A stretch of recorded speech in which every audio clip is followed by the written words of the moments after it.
আজকে আপনাদেরকে Chinese vegetable রান্না করে দেখাবো। এই জন্য আমি কিছু গাজর, বরবটি ও পেঁপে ধুয়ে কেটে নিয়েছি।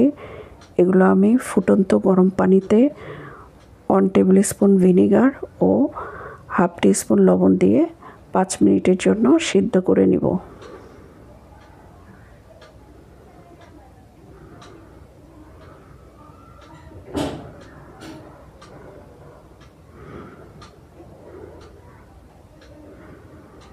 পাঁচ মিনিট পর একটি ছাঁকনির সাহায্যে ছেঁকে নেব। এখন একটি বাটিতে কিছু মুরগির টুকরো, 1 টেবিল স্পুন সয়া সস ও 1 টেবিল স্পুন আদা রসুন বাটা দিয়ে ভালো করে মিশিয়ে নেব।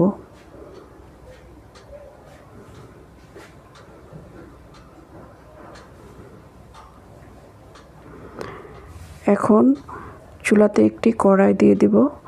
এর মধ্যে 2 টেবিল স্পুন অয়েল দিয়ে মিক্স করা চিকেন টুকরোগুলো দিয়ে দিব।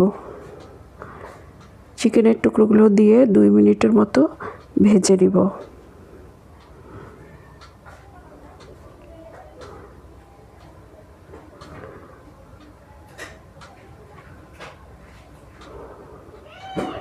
ভাজা হয়ে আসলে এখন 4টি পেঁয়াজ টুকরো করে দিয়ে দিব। আবার কিছুক্ষণ ভেজে নিব।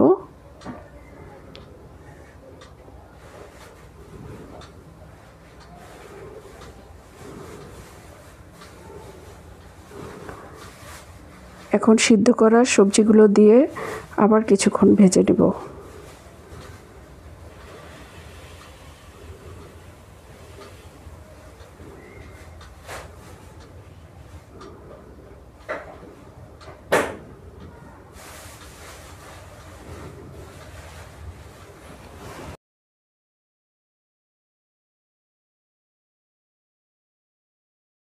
একটি বাটিতে 2 টেবিল স্পুন কর্নফ্লাওয়ার সামান্য পানি দিয়ে গুলিয়ে নিব।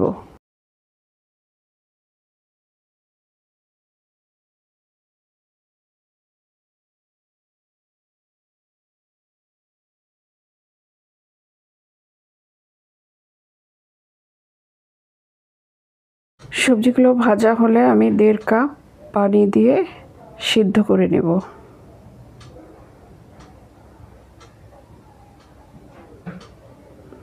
এখন আমি হাফ টি স্পুন লবণ দিয়ে দিচ্ছি।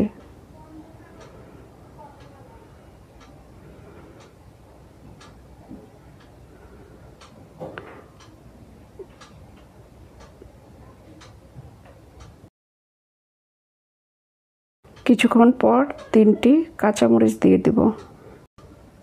যখন পানি কমে আসবে তখন আমি কর্নফ্লাওয়ার দিয়ে দেব। কর্নফ্লাওয়ার দিয়ে 3-4 মিনিটের মতো রান্না করব।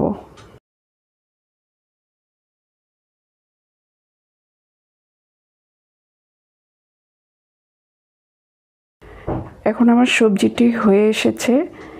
এ পর্যায়ে আমি পরিবেশনের জন্য একটি বাটিতে তুলে নেব। রাইসের সাথে এই সবজিটি খেতে খুবই ভালো লাগে।